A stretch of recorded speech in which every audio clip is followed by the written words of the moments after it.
I'm tired of arguing. I've been through, like, the whole year, I've been through a lot. So I said, okay, cool. She was heavily on this money thing, innit? She was like, you need to be paying me all this money per month before you even get to see your child. Wow. I think he was playing daddy to my daughter, innit? Yeah. And she's living with her man there. She calls that man dad and all the rest of it. She goes, I'm prepared for you to see your daughter, but, you know, she can't be calling you dad and all the rest of it. So did you not ever question to see if she was your child or not? At that point as well, I was going through a bit of situations with money. I was owed her some money at a time, and I said, look, I can't pay you until this date at this time, innit? Because that's when I'm getting it. She's like, that's not acceptable. If you don't pay me by this time, I'm going to stop you seeing your child. Then it got to about 12 p.m, half an hour later, I got paid, so I sent her the money, innit? That's too late. All contact now needs to go through the court. I'm cutting off all access.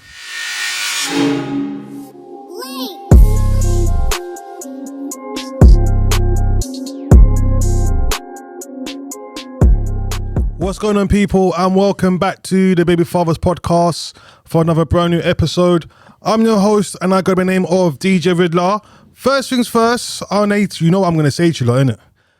If you have not subscribed to the channel, make sure you subscribe to the channel now, share and press that notification button, and don't forget to like, all right?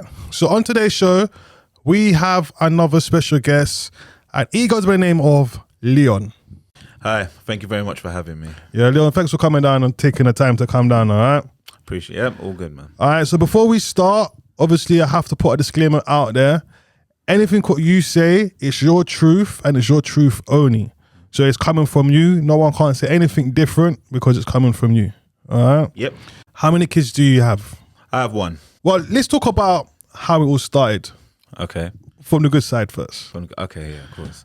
All right, yeah. So I started off from the good side. We met, it was around May 2013 we met. Mm-hmm. So long story short, I'd come off a long breakup for my ex-girlfriend. Me and her split up. And I was going through a period where I was just enjoying being single because I was with my ex for a while. So I used to work in a pub. But then this one night in particular when I met her, I wasn't supposed to be working. I got called in at the last minute.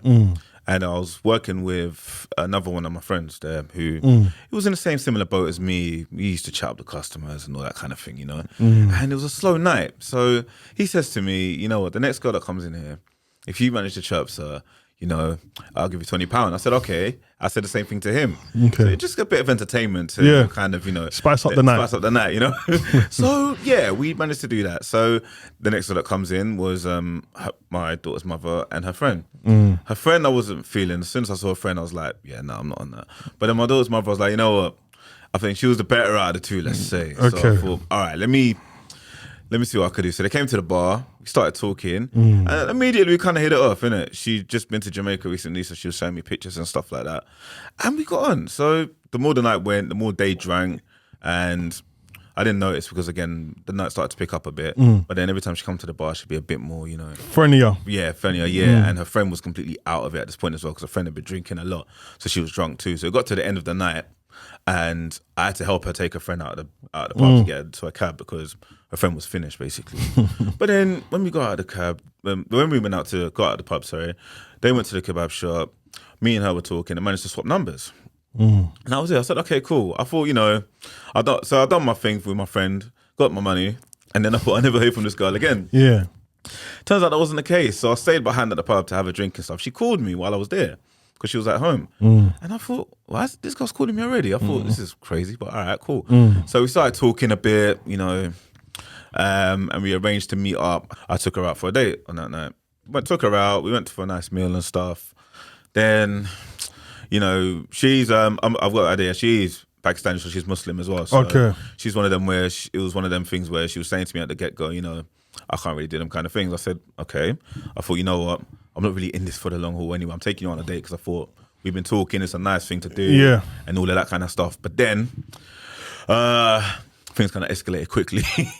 And then a few days later it happened, like we slept together. Yeah, so we started to, you know, see each other as and when, you know, and it got to a point where we were seeing each other all the time. And to be fair, I got into a situation which I couldn't really get out of because she started to cling on quite a lot, and I didn't see it as that because me personally, I was just, you know, keeping it casual. Yeah. And she got feelings pretty quickly, and it was like, oh God, what do I do? So what was the red flags you started to see? You know, things really, like she'd just turn up to my house unannounced, and every time she's in my house, she tries to take over and stuff. And I'm like, look, you're a guest in my house. You understand? Like, I appreciate that's your nature, but at the same time, don't try and take over what I'm trying to do. You know what I mean? She'd want keys sometimes to come to my yard if I'm at work. I was like, that's, you know what? It's a no-go. Yeah, it's a no-go. In effect, the only time I ever did it was once because she was meant to come and there was bus strikes and stuff and she couldn't get there. And she was staying at mine. So that was the only time because I thought, you know what? I don't want you walking and doing all kind of things at night. So I thought, you know what? That's the one and only time I was going to do it.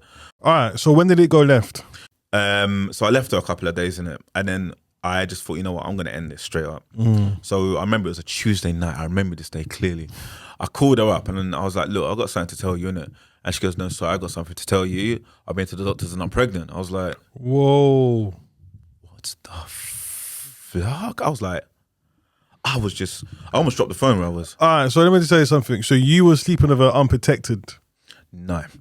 What happened was, which I'm glad you asked me, she had told me at one point that she had to change her contraception. And that means she wasn't on the pill for a while. So I double made sure that I strapped up in it. But then something must have split. I was like, whoa, okay. And she goes, oh, you got to say it. And I said, well, I wasn't really expecting that kind of news. She's like, are you fucking serious? I've just told you that I'm pregnant. I'm like, you've just told me this. I've got to deal with something right now. I'm not really in the right headspace to talk to you about it. So we're going to speak about it later.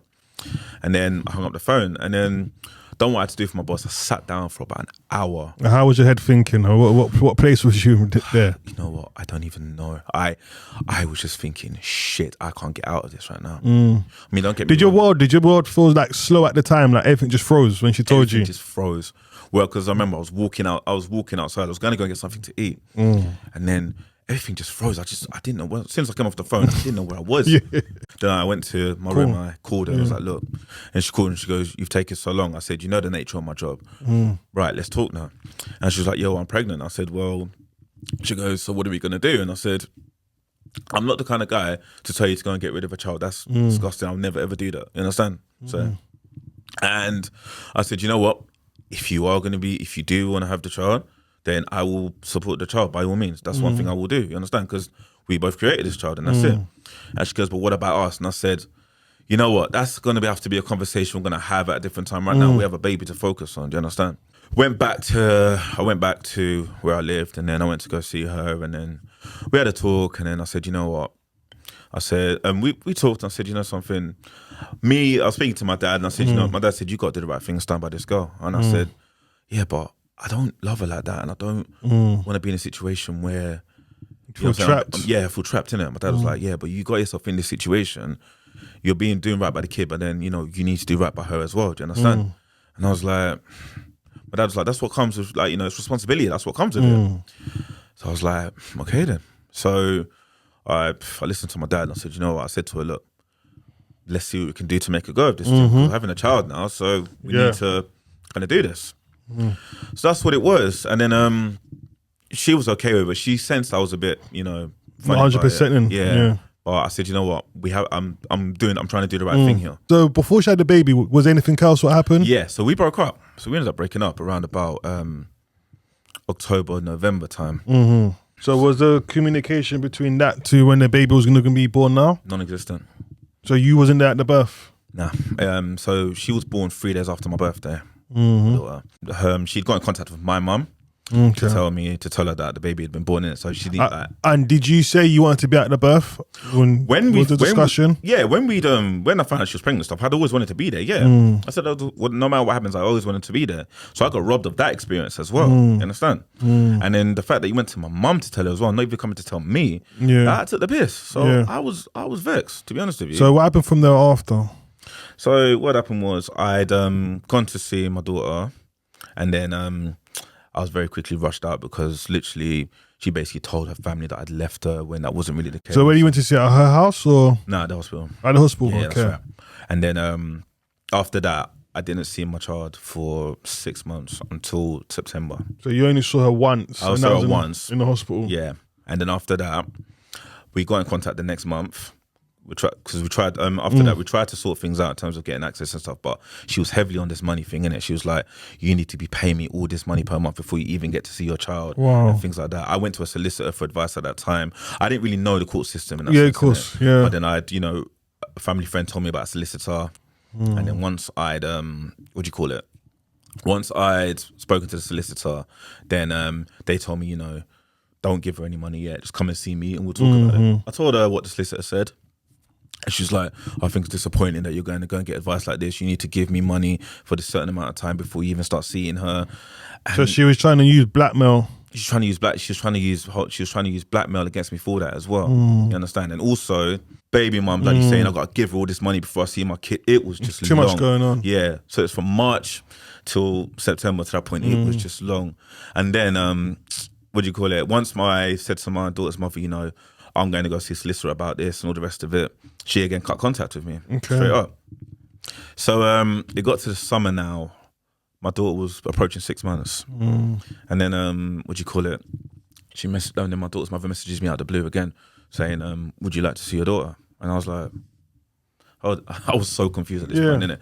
But I thought, you know what? I'm tired of arguing. I've been through, the whole year, I've been through a lot. So I said, okay, cool. I'm going to go see her. So it was on September. I drove up to Hemel, where they live, went to go see my daughter, and it was all right. It was an okay afternoon. My daughter was 6 months at the time, so I managed to see her, play with her, spend time with her, things like that. And then it was all good. And I said, you know what? Let's set up a regular schedule where I can see her again. Then what happens after that? She fucks off again. I then come to find out it was because she had a dude. A new boyfriend. New boyfriend, yeah. And I think he was playing daddy to my daughter, innit? Yeah. And it was one of them where, I found out a load of stuff afterwards, innit? I mean, at that time, I had no idea what was going on, innit? I tried to call her, couldn't get through to her, anything like that as well. And I just thought, you know what? This is just long, innit? You understand? I didn't know anything about the court system at the time. I didn't know what I was going to do. And I said, you know something? I was like, you know what? That's the way I'm going to have to see it, innit? Because I was getting ill at that point. I remember I was so stressed out and I wasn't sleeping. Affecting your health. It was affecting me bad. I just thought, you know what? Forget it. And then it coupled up to the point where a few months after that, my dad passed away. So I had that to deal with. So I just left it. I left it. I just thought, you know what? Forget it. So I left it for it was a couple of years. I left it because I thought, you know what?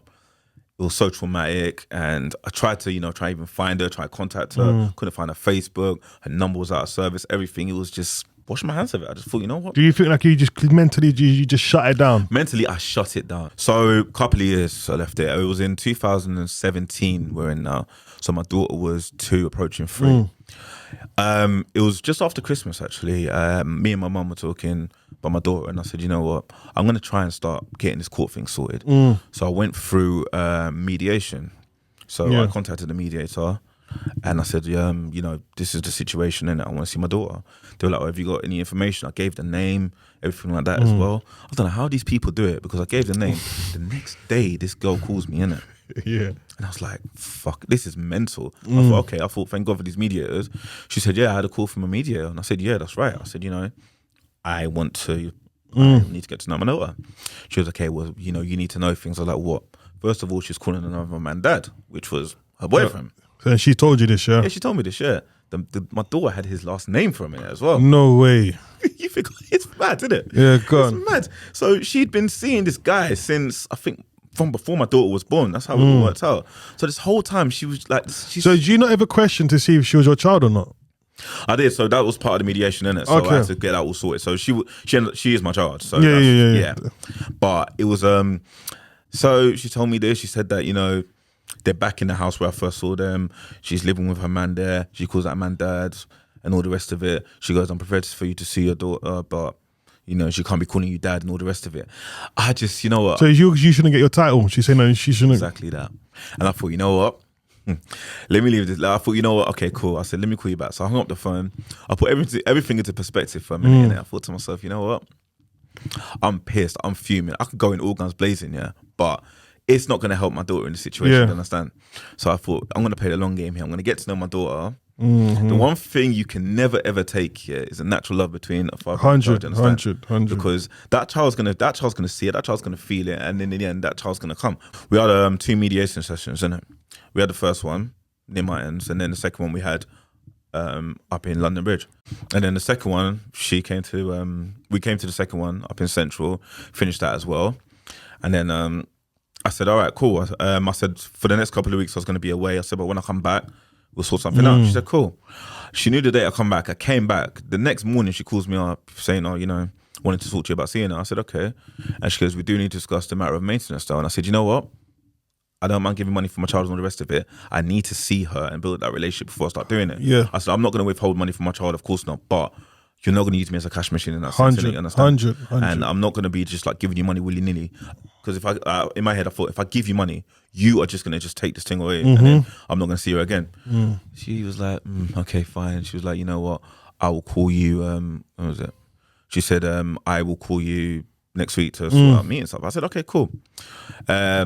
What do you call it? She called, she put it off because she had to do something. I said, all right. I said, well, I'll tell you what, you have another week here. And then if not, then I'm going to go through the court area, innit? Because I've done the mediation. Yeah. So then, what do you call it? I called her again afterwards, couldn't get hold of her again. She had 2 numbers that she used to call. So I called both those numbers, couldn't called them withheld numbers, couldn't get through. Everything like that again. Disappeared. So she blocked you again? She blocked me again, yeah. She blocked me again. So I just didn't know what to do because I thought to myself, what did I do wrong in this time? Yeah. Me and my daughter were talking on Facetime and stuff as well. She was about 2 to 3 at the time. So she saw me, we were speaking, you know. So what did she know you as? When you was chatting to her, what did she know you as dad or just know you by your name? By my name. By my name. And she was calling you by your name. She called me by my name. But not then, even uncle, nothing. Well, she started calling me uncle afterwards for a bit, innit? Yeah. And then my daughter was very clever at the time. I don't know where she came out with this. No, and there's no bullshit either.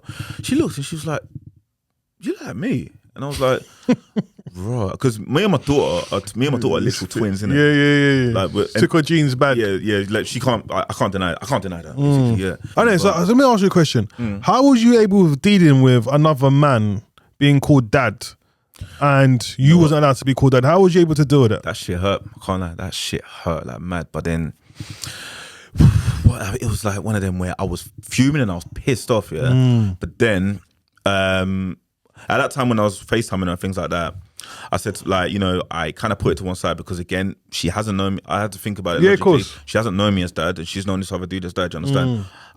It's not my daughter's fault about it. So that's why I had to put the love for my daughter. You're playing along with it. Yeah, I had to put the love for my daughter over despite my, you know, like me despising her, basically. You know what I'm saying? So I really had to put that there. It took me praying a lot about that as well because I thought, you know what? It hurt and I pissed off because that's my child, you understand? But I thought, you know something? Being angry about the situation, you can't fight fire. You just prefer the fact that you getting access to talk to her. Yeah, access to talk to her. You was able to sacrifice. That was it. You know what I mean? Again, it may not make sense to a lot of people, but at the same time, I had to take what I had for the minute, you understand? Basically, you were just taking the minimum. That was it. I had to. That's all. At that time, that's all I could do. Right? So what was this other guy? What was his role in all of this when this was all going on? Yeah, so he was there. I'm gonna, this is my next part. I'm getting to that right now. My mum said, "I'll come up," and I said, "What's up?" She goes, "You got a message?" I said, "Why would somebody be messaging you for me?" Yeah, and it was a long message from my mum saying, "Oh, I'm sorry for everything I've done over the years. She really misses her dad. She really wants to see her dad and things like that." I said to my mum, "What the fuck is she on, bro? She's done this to me too many times." So I went to go and meet her and her mum.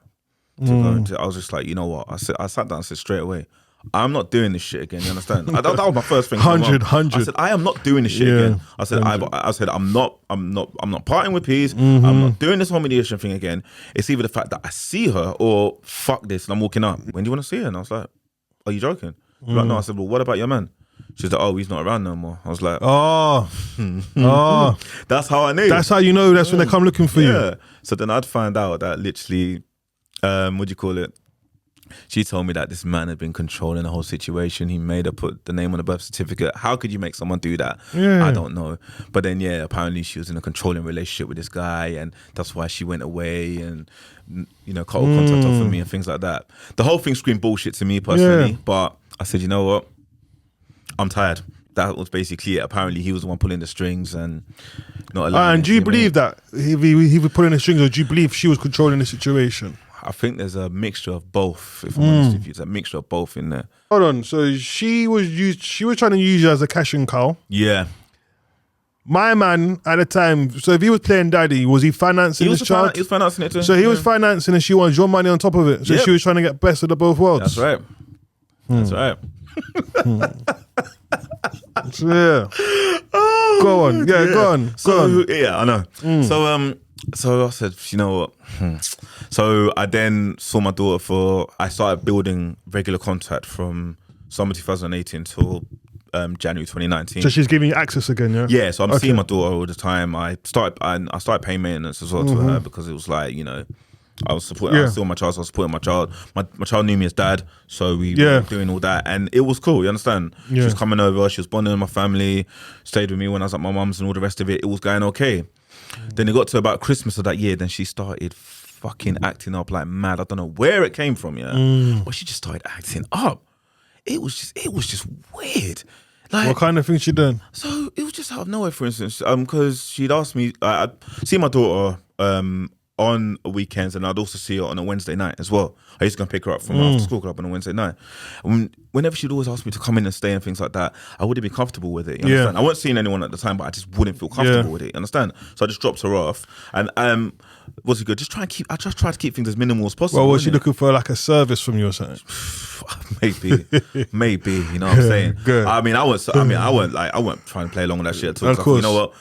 Once bitten, twice shy, you know what I'm saying? So I thought, you know what? It's not even going to go on like that, you understand? Like, I could try to tell something was... Some people trying to fire up, but you're just shutting it down. I shut everything down before it even started. I extinguished, like, when the little lighter comes on the flame, I just blew that shit out and all of it, you understand? Like, I had no time for that. And then... December? Yeah, December one time, I got into a bit of a situation where at the scene, they came to find me at my mum's house and arrested me that night for it, innit? I was meant to pick her up the next day, and I couldn't because I was locked up in it and I couldn't get out in time.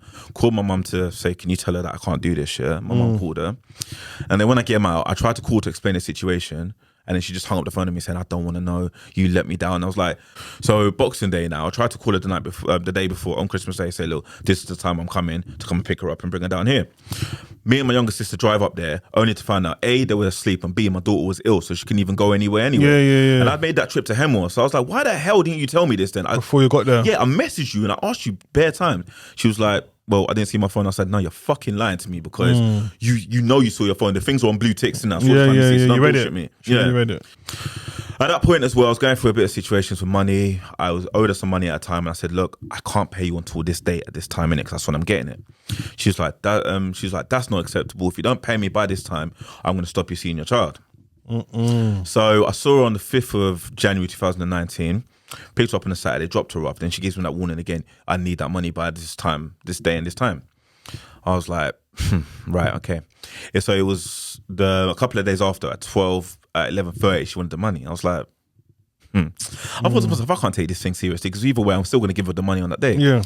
Then it got to about 12 p.m, half an hour later, I got paid, so I sent her the money, innit? That's too late. All contact now needs to go through the court. I'm cutting off all access. That's what she said? Yeah. So because you paid her late, it was too late for her. Half an hour late. I've still got that message on my phone today. So you paid her half an hour late? Yeah. And she denied you all contact? She denied it. She said all contact now needs to go through the court. Yeah. Steep, yeah, trust me. All contact needs to go through the court. From then, so you're in court now? Yeah, so I had to go to because again, my mediation ran out, so I had to go again. She then calls me saying, I'm not going to go through mediation, we have to go through the courts. I said, cool, that's what I needed anyway. Done my court application, and I went to court exactly 1 year after she stopped me seeing her. So it was the 6th of January the next year. I went into court. It was in Luton of all places, actually. Yeah. Yeah, so I went there, and she was there with her lawyer and stuff like that. I had no representation at the time. I was representing myself. Okay. Went into the court, and she had this whole list of shit to say about me, innit? This is how the court hearing went. Literally, the court hearing goes, right, are you Miss so-and-so? He said, yeah. He goes, are you Mr. Ashmead? Yeah. Are you the father? Yeah. She was like, okay, I'm granting you parental responsibility today, and you're going to be seeing your daughter. I had to go and see her for a contact center, innit, to rebuild contact, innit? My daughter's mother was just sitting there because she was fuming because she had a whole list of things. She was like, I've got a lot of stuff to say. And the judge was like, that's not necessary. This is only to ascertain the fact that he is her father and he will be seeing his daughter. So you had a good judge there then? I had a really good judge that day. He goes, Kafka's going to have to come and visit you as well in your property to make sure it's all suitable after that. I said, cool, whenever they're ready. And then we stopped, innit? And then this was so funny in the courtroom. She goes, can I discuss the issue of maintenance? The judge was like, we're here to discuss access. You discuss child maintenance for the child maintenance service, innit? Okay. So I said, all right, cool. So the judge left now, innit? I'm getting up to pack all my stuff, because it was a very quick hearing. I didn't expect to be there that quick. I was like, all right, this is cool. This has worked.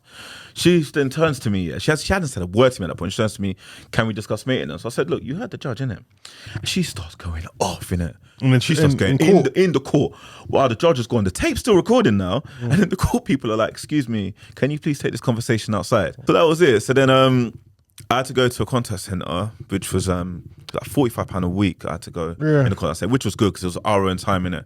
We could then, see my daughter, we could spend some time again. It was emotional when we saw each other for the first time though. After a year, it was mad emotional. Like, I'm even welling up now, shit. It was crazy though, because like when I saw her, she ran us, because I hadn't seen her for so long, she'd grown, she'd said anything, she ran, she looks different as well, innit? She gave me a mad hug. I was like, oh shit, man, this is hard, man. So then we established our relationship through that contact center, which was great. You understand, they were brilliant people. I had Kafkas come over to my, because at this point I'd moved in with my new partner now, my fiance now actually, and I'd moved in there, so Kafkas had to come and see the house in it. So Kafkas came, the woman said, I heard so many bad things about Kafkas shit, but I can't lie, I had a good experience. I had a very good caseworker, very understanding caseworker. She was very supportive of my situation, all the rest of it. She could tell that she had come to me expecting, because she'd been to my daughter's mother's first, innit? So she must have painted a bad picture of you. She painted a bad picture of me, innit? Black man, lives in South London, you know what I'm saying? She painted a bad picture of me. When she comes, she was I could tell, she didn't have to tell me, I could just tell she was shocked about what she saw. And she was like, okay. She's like, we had to talk about, what I do for work, had a look around the house was spotless and everything like that. And she could just tell straight away that she just wasn't expecting it. She thought she'd come to somebody with attitude, but that wasn't the case. So, I will shout out, like I said, I know I had heard bad things about Kafkas and I was very apprehensive, but they couldn't have been more helpful, to be honest with you. That's good to hear. Yeah, that is good to hear. Very good. So I had to then have my court hearing virtual. We've heard from Kafkas. We've heard from the contact center. This guy's, he's done everything. He's turned up to all his appointments. He has a plate on it. He was cooperative with Kafkas, so we're going to grant him access and things like that. Access didn't start for a few weeks, obviously, because of COVID and stuff. I had to leave that. But I started getting access from there. It was really, and again, the costs weren't too bad because I represented myself. Because I thought, I don't need a lawyer because I ain't got shit to hide. The court fees was a bit, but I had to make the money to pay that. I had to find that in it. But then I started seeing my daughter from around about, was it April around that time? So from now on, you have access. I have access, I have access. Not without trouble though. Being granted access and you get to see your daughter, but there's still headache coming from the mother. So much headache, like it's just mad. Like when I was first seeing her, it was worse because every time I go back, she'd have something to complain about. Like I said, I didn't take it to heart because at the same time I was like, I know what the hell I'm doing, fair enough. It just pissed me off because I just didn't need the headache, you understand? And then it got to a point where months into it, so again, which is ridiculous, and people laugh when I tell them.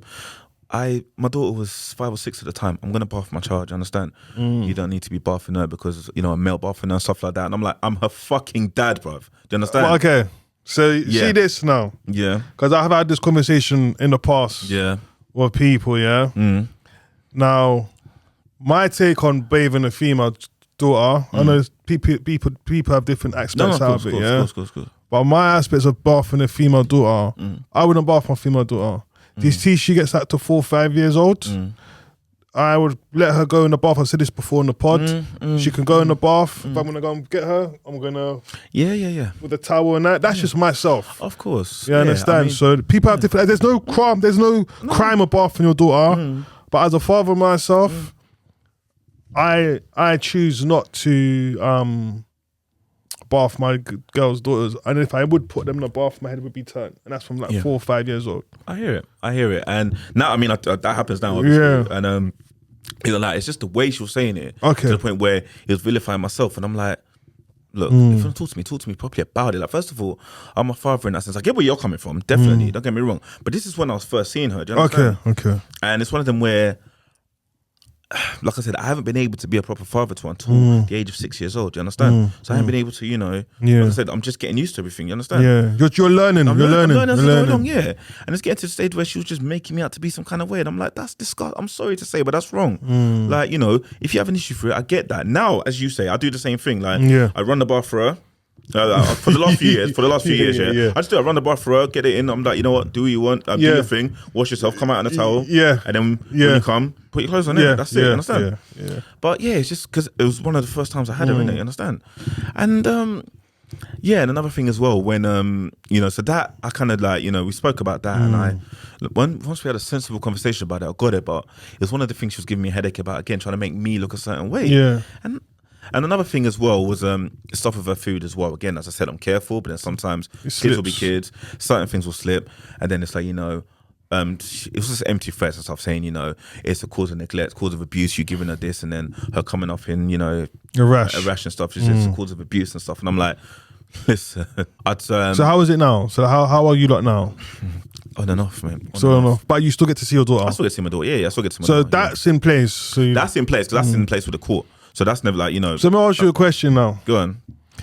Your £20 note. It became a very expensive one, didn't it? So when you thought you took £20 and you made money, it became a more of an expensive one, isn't it? You know what? It came more expensive. And I'll tell you something now as well. I wasn't supposed to word on that. I should have just told my boss no.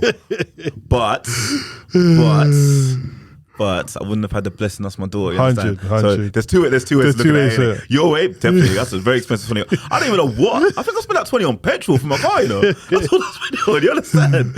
So that was a very expensive note, man. I tell you that now. Yeah. So So I mean, I see her now. Me and my daughter have a very beautiful, loving relationship and things like that. It's never gonna go and it's never gonna go. It's just so awkward because again, I'm always facing opposition for something. And I think that's where the frustration can come from fathers, where they have to be strong, because some of these mothers will try and push your buttons to make you do stupidness, and within yourself, you got to make sure that she can't take out a character. And you can't make her choose your wars for you. That's the thing. You understand? I mean, there's times I've actually thought to say, because she's made it so difficult to me. There's times I've actually just wanted to text and say, keep your kid. Yeah. There's times I've actually wanted to say that. Yeah. Because she's made this thing so difficult. When it can be very simple. When it can be very simple, she's made it so difficult. I've been through periods of just being down all the time, you understand? When it comes, it's what they do to you. This is the thing. It gets to a point where the weekends, instead of enjoying them, I'm dreading them, innit? I'm dreading to drive up there. I'm dreading the thing to come back and do that, you understand? It gets to the point where I'm like, I'll be with my mum and start. I mean, my partner's a tower of strength for me, innit? I mean, she'll be watching this, so I'll say that anyway. Like, she's been a tower of strength to me in the sense of, she's always let me do my thing and never actually told me what to do in that sense. But she's always been like, always reminding her how much of a good father I am. So Leon, listen, time is up. Okay. Yeah, time is up. So, before we finish, is there anything you want to say to anyone out there who's watching today's episode? Yeah, there is. Look, first of all, I'm going to keep this brief. Getting your child back through the legal system isn't as hard as you think it's going to be. Do you understand? It isn't as costly as you think it's going to be as well. It's a very simple process, and there's help for you out there to get it as well. So don't let that put you off. Number one, and number two, take care of yourself. Do you understand? Because if you're not the best version of yourself, then you can't. If you're not the best version of yourself, then you can't be the best father you can be. Do you understand? 100. Don't run yourself to the ground. Yeah, trying to please and make everything perfect, because again, it's only going to backfire on you. Do you understand? Self-care is the main thing that you need to focus on. You get 100. it? That's the thing. If you don't, then what I'm saying, you're going to flop. It's as simple as that. So and also another thing as well, fathers out there, you're appreciated and you're loved. Do you understand? You're no less of a parent than a mother. Do you understand? You're both 100. parents. I don't care what anyone says. I really don't give a fuck what anyone says about mothers being more than fathers and stuff like that. No, you're both equal parents. You both 50, made that 50. Child together. You're 50-50. You made that child together. The child loves you both exactly the same, and that's exactly as it is. So take your position proud as a father. You understand? Leon, listen, I want to say thank you for coming on today. Thank you. Being a good story. Again, congratulations as well for following the process to get to where you got to able to get to see your daughter, and and obviously for the stuff that you was also going through at the time. So big up for that, yeah? Appreciate it. So listen, I want to hear your lot's views today on today's episode in the comments below. I want to hear what you lot have to say about today's show. So for myself, DJ Ridler and Leon, till next time, peace, and we out, man.